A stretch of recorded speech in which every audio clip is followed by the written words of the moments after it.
let the torch of freedom burn.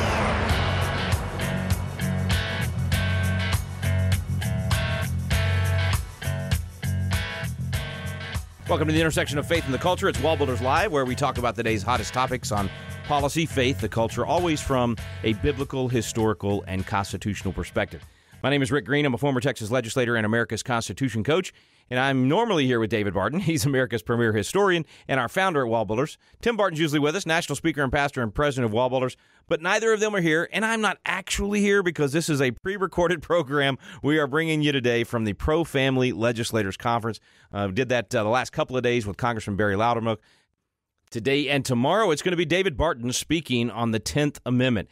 Do you ever get frustrated with Washington, D.C. and the federal government telling us everything in our life, how we're going to operate everything in our life, the kind of light bulbs we're going to have in our home, how much water has to go through our toilets, our education for our kids, the curriculum, the finance issues? I mean, everything. Seems like the federal government is into everything and meddling in our business, micromanaging us, and now, even requiring masks and all of these different things.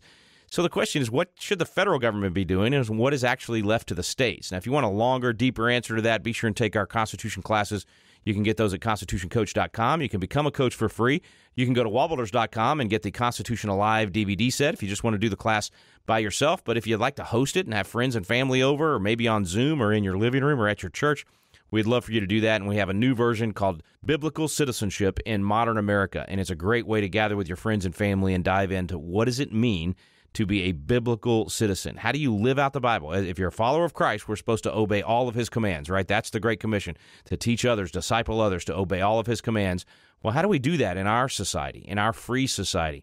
And what is our responsibility as citizens? How do we live this out in a biblical way? We answer those questions in Biblical Citizenship in Modern America.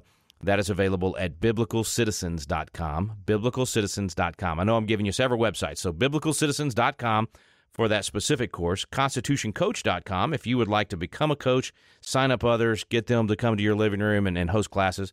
And then, of course, wallbuilders.com for the DVD sets and things that you can begin to go through those classes yourself if you would like. But dive in, study those things. We're going to study today and tomorrow with David Barton, specifically the 10th Amendment. This is a presentation that he gave. It was a few months ago.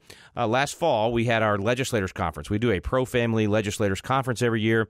It's a great opportunity for pro-family state reps and senators from across the nation to come together. WallBuilders hosts that conference, and then we have a lot of great speakers that come in and teach and share, but then also the legislators share with each other. They share ideas. It really is an iron sharpening iron, and they sharpen the countenance of each other. It's a phenomenal weekend.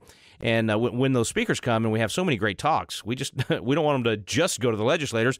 We want we the people to hear them as well. So we air as many of those as we can here on WallBuilders Live, and we did that the last couple of days, as I said, with Congressman Loudermilk. Today and tomorrow will be David Barton speaking on the 10th Amendment. Let's head out to the Pro-Family Legislators Conference. Okay, we're going to touch some things we've already covered to some degree. We'll cover some more. I want to throw kind of a thought out there. You heard the information that George has, and I can give you some more depressing information. It actually comes from George. With 384,000 pastors and senior churches in America, George was calling 500 a day at one point and found out that 72% of pastors do not agree with simple tenets of the Bible, that Jesus lived a sinless life or that you can't earn your way to heaven. So 72% of pastors, which left us with 107,000 pastors that do agree. George calls them theologically conservative. And then in touching those pastors again, about 500 a day, he's connecting with them and asking them, do you think the Bible applies to every aspect of life? There were 14 different categories. Does the Bible talk about sexuality and marriage and immigration and economics? Depending on which category, from 91 to 97% of pastors said the Bible does talk about that. When George says, okay, have you taught about that or do you plan to teach about that? 90% of the good guys said, no, I'm not dealing with that. That's politics. We don't deal with politics. Wait a minute, you just told me it was in the Bible and now you're calling it politics? So again, this goes back to what I mentioned last night. 2 out of 3 people who leave the church say they leave it because they don't find anything relevant to it.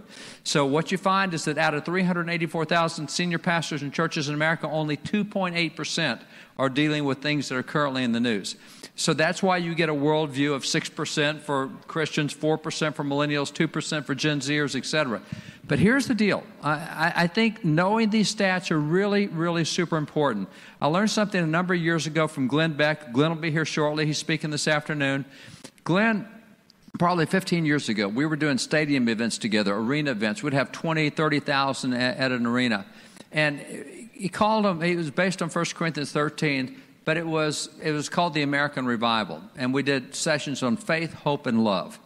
And so I would do the part on faith, and then Andrew Napolitano would do the stuff on love, because from a constitutional viewpoint, how do you express love? Well, you express it not through government. Government doesn't express love. That's not the government's role. Government's not supposed to be doing welfare. It's the church and families and individuals. And so we would look at constitutional ways to express love. And then when it got to hope, what he had was he had an economist from Cornell.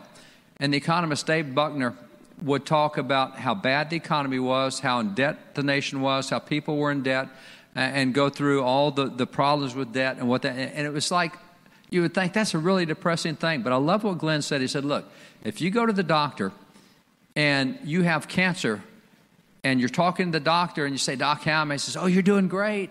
Stage 4 cancer, but you don't know about it because you think you're doing great. He said, that's not good.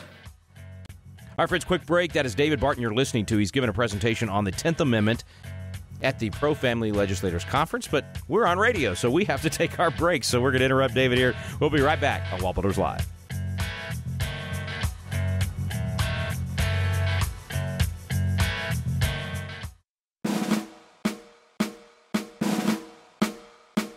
This is Tim Barton from WallBuilders with another moment from American history. The year after the American War for Independence ended, we began addressing the issue of Muslim terrorists in North Africa who were attacking American ships and killing and enslaving American seamen. Congress dispatched John Adams and Thomas Jefferson to negotiate peace, and when they asked the Muslim ambassador the reason for the unprovoked attacks, he told them that it was written in their Quran, that it was their right and duty to make war upon them whenever they could be found. 16 years of negotiations failed, and in 1801, America sent its military to crush the terrorists. When that war ended in 1805, the first American edition of the Quran was published, urging Americans to read the Quran to see for themselves that its teachings were incompatible with the safety and peace of non-Muslims. To see the first American Quran and to get more information about America's first war on Islamic terror, go to wallbuilders.com.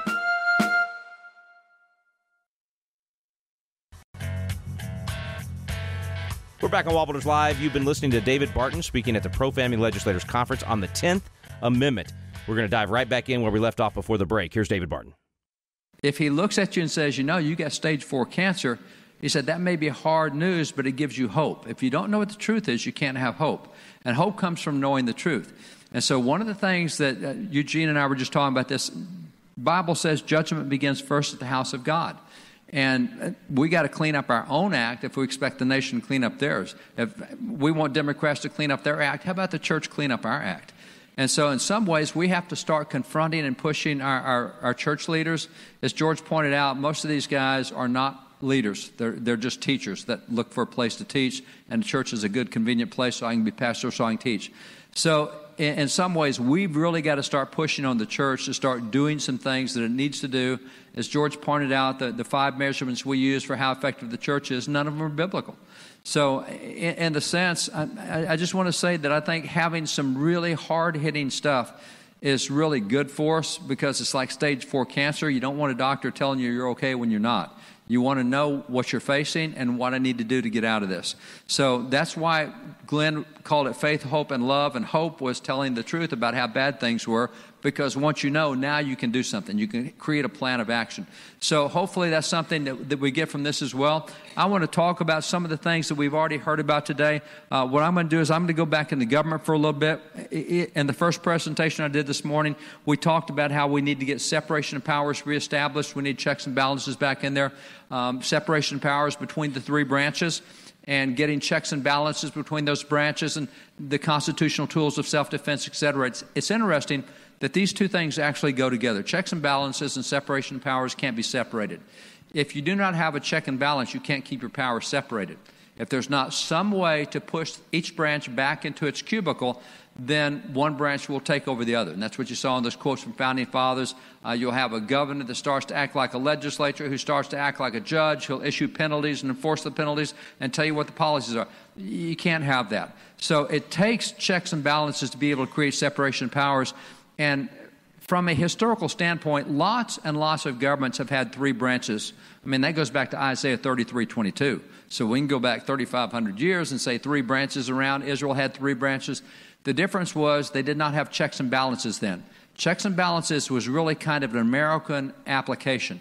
It had been talked about before, but the Americans are the first ones to apply checks and balances because in Great Britain, they had three branches. You had the king, the executive, you had parliament, the legislative, and you had the judges, the judicial, but the king ran all three branches. He told parliament what they'd do, and the judges had to decide.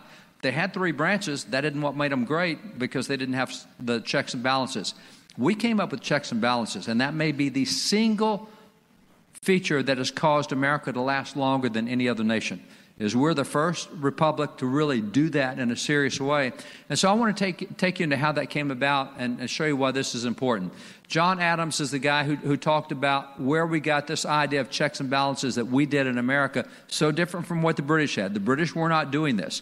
We were doing this. No other nation, France wasn't doing it. We're the ones who started doing this. And he actually points out that it comes out of Jeremiah 17:9. Now, if you read this Bible verse, it says, "The heart is deceitful above all things and desperately wicked. Who can know it?" How do you take that verse and get checks and balances out of that?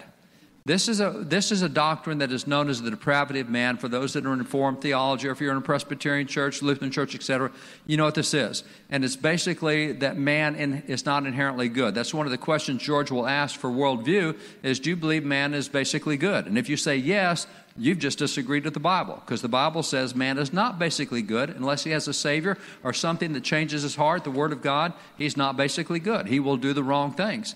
So this depravity of man doctrine is where they got the concept that we need to have checks and balances, because they said, you know, if we have it where maybe the president goes bad, well, if we can have Congress and the courts with the power to hold the president back, then maybe the whole nation won't go corrupt at once. Or if Congress goes bad, the president and the courts can hold it back. Or if the courts go bad, Congress and the president can hold it back. So that's where they came up with the idea, was on the concept of depravity of man. This is how John Adams explains it. He quoted the verse. He said, "The Word of God informs us that the heart is deceitful above all things and desperately wicked." That is that quote, Jeremiah 17:9. He says, "There is no man so blind as not to see that a founded government, upon the supposition that bodies of men left to themselves will practice a course of self-denial, is either to babble like a newborn infant or to deceive like an unprincipled impostor." If you think that that we're going to do the right thing, he says, if you think that, you have no experience, you're an infant, or you're deceiving other people intentionally. So the concept that man is basically good, do the right thing, that's what drove us to do checks and balances.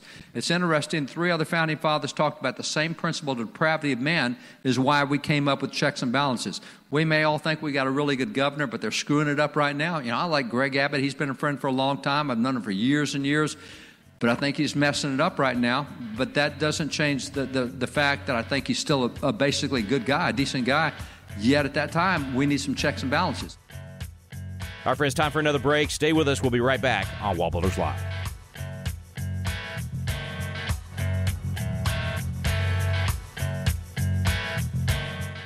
Have you ever wanted to learn more about the United States Constitution, but just felt like, man, the classes are boring, or it's just that old language from 200 years ago, or I don't know where to start? People want to know, but it gets frustrating because you don't know where to look for truth about the Constitution either. Well, we've got a special program for you available now called Constitution Alive with David Barton and Rick Green, and it's actually a teaching done on the Constitution at Independence Hall, in the very room where the Constitution was framed. We take you both to Philadelphia, the cradle of liberty in Independence Hall, and to the WallBuilders Library, where David Barton brings the history to life to teach the original intent of our founding fathers. We call it the Quick Start Guide to the Constitution because in just a few hours through these videos, you will learn the Citizen's Guide to America's Constitution. You'll learn what you need to do to help save our constitutional republic. It's fun, it's entertaining, and it's going to inspire you to do your part to preserve freedom for future generations. It's called Constitution Alive with David Barton and Rick Green. You can find out more information on our website now at WallBuilders.com. We're back on WallBuilders Live. Thanks for staying with us. Let's jump right back in with David Barton speaking on the 10th Amendment at the Profamily Legislators Conference. The legislature needs to be able to say, wait a minute, you've gone way overboard here. We need to pull you back in. Doesn't mean he's a bad person. But see, if you think that people don't need checks and balances, then you either have no experience at all, or you've been deceived, or you're a deceiver trying to deceive others. And so this is the concept. Let me take you to George Washington. George Washington said it this way: a just estimate of that love of power and the proneness to abuse it which predominates in the human heart.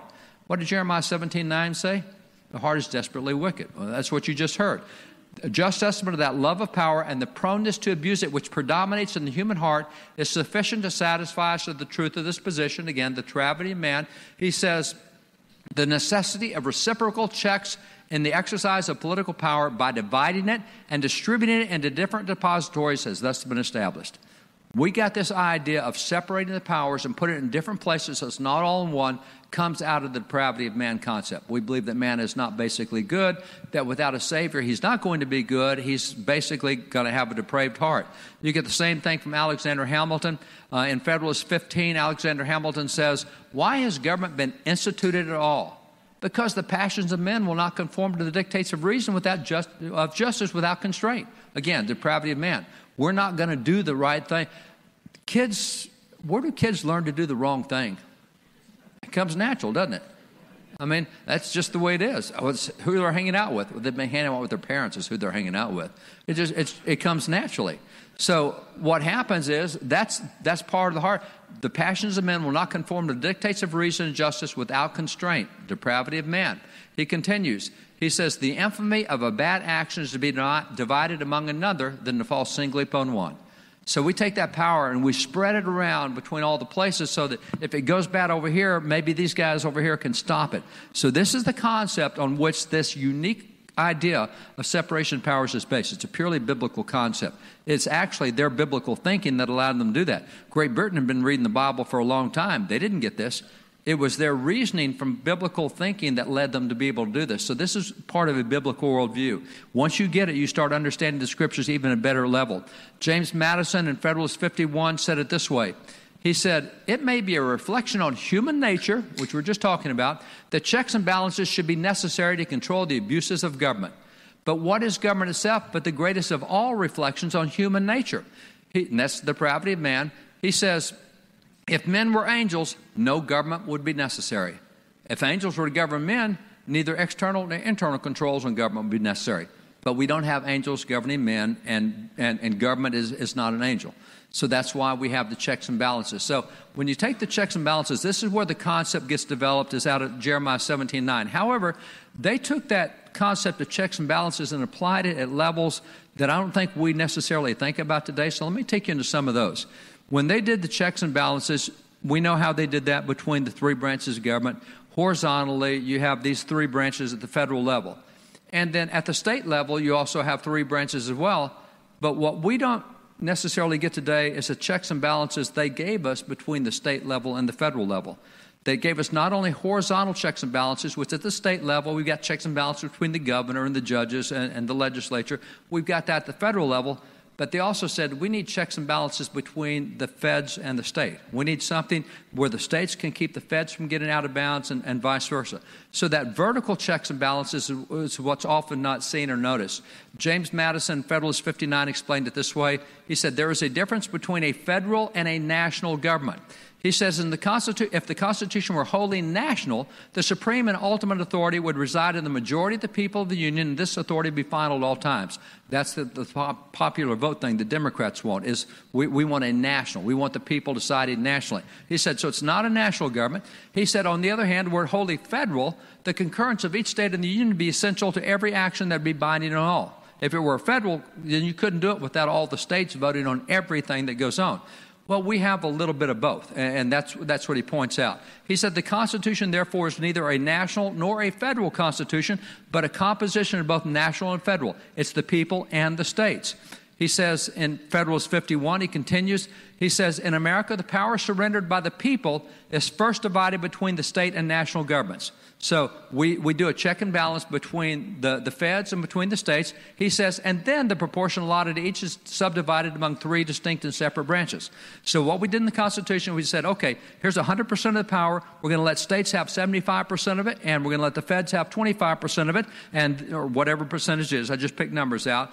Whatever it is, that's the separation of powers there. Now, up here at this 75% that belongs to the states, now you guys need checks and balances inside that 75%, and the feds need checks and balances inside their 25%.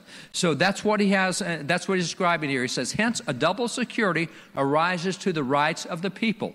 The different governments will control each other, and at the same time that each will be controlled by itself. All right, friends, I know. I'm sorry I have to interrupt into these breaks. This is the last break of the day, though. We'll be right back, and you'll get more of David Barton speaking on the 10th Amendment at the Profamily Legislators Conference.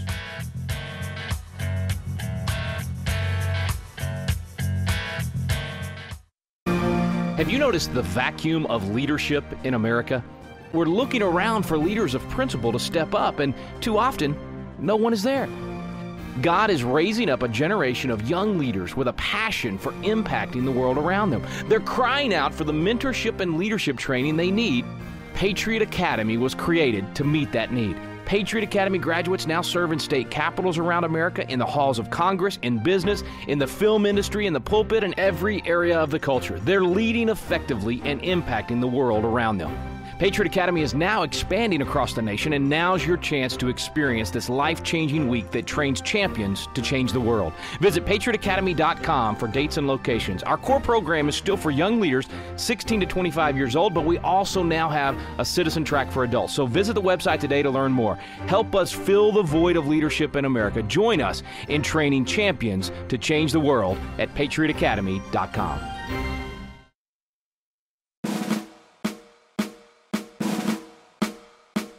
This is Tim Barton from WallBuilders with another moment from American history. Too often today, history education excludes great black heroes from the American founding, such as Lemuel Haynes. Haynes, abandoned as a baby, pioneered churches across upper New England. He became the first black American to pastor a white congregation, to receive an honorary master's degree, and to be ordained by a mainstream Christian denomination, the Congregationalists. He was a soldier during the American Revolution, and in his churches on George Washington's birthday, he regularly preached sermons honoring George Washington. Even late in his life, he expressed his willingness to go back to battle if necessary to protect America, which he called a sacred ark. American history is filled with numerous examples of black heroes who are largely ignored by mainstream education today.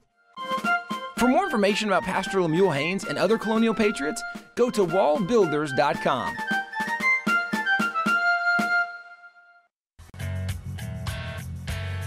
We're back on WallBuilders Live. Thanks for staying with us. Final segment of the day. We will not get all of David's presentation on the 10th Amendment in today, so we'll get it tomorrow as well. But here's the final segment for today. Here's David Barton at the Profamily Legislators Conference. So the states control the feds control the states, and now the people in the states control them, and the people at the federal level control that one. So also continuing in Federalist 45, he says the state governments may be regarded as essential parts of the federal government. Now, most feds would not consider that to be true today, especially those on the progressive left. They want bigger government, not less. But the states may be regarded as essential parts of the federal government, but the federal government is in no wise essential to the operation or organization of state governments. Now, that's a pretty strong statement. And I think most Ds would reject that and say, no, feds are more important. No, it wasn't. The states are the ones that are organized and by themselves, and they don't need the feds. The feds need the states don't need the feds. So that's the way this thing was set up.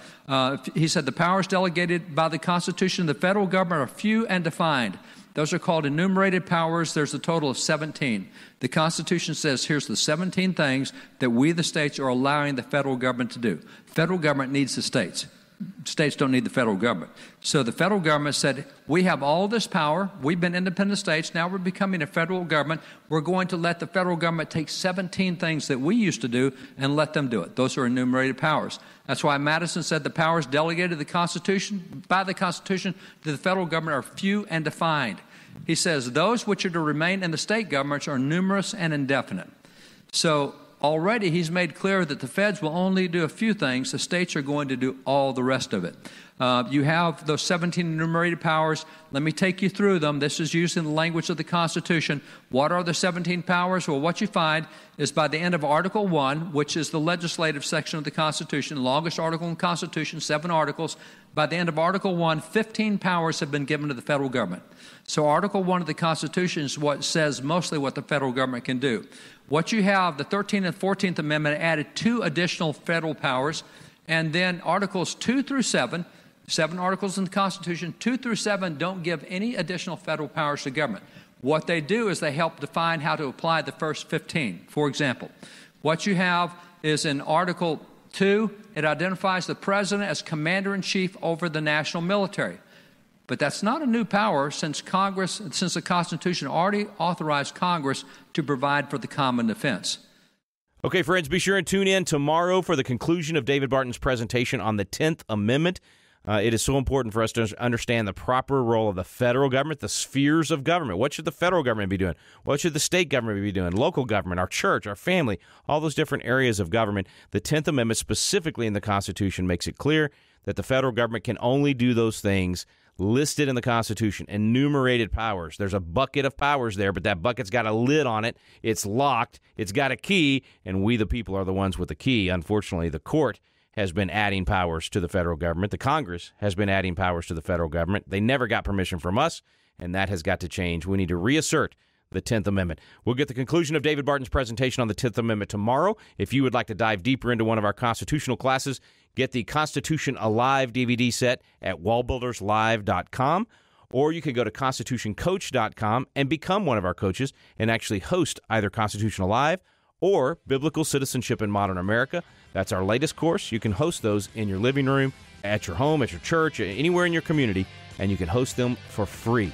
So check that out today. You get to be a force multiplier when you teach others this information. Thanks so much for listening. You've been listening to WallBuilders Live. We stand undivided.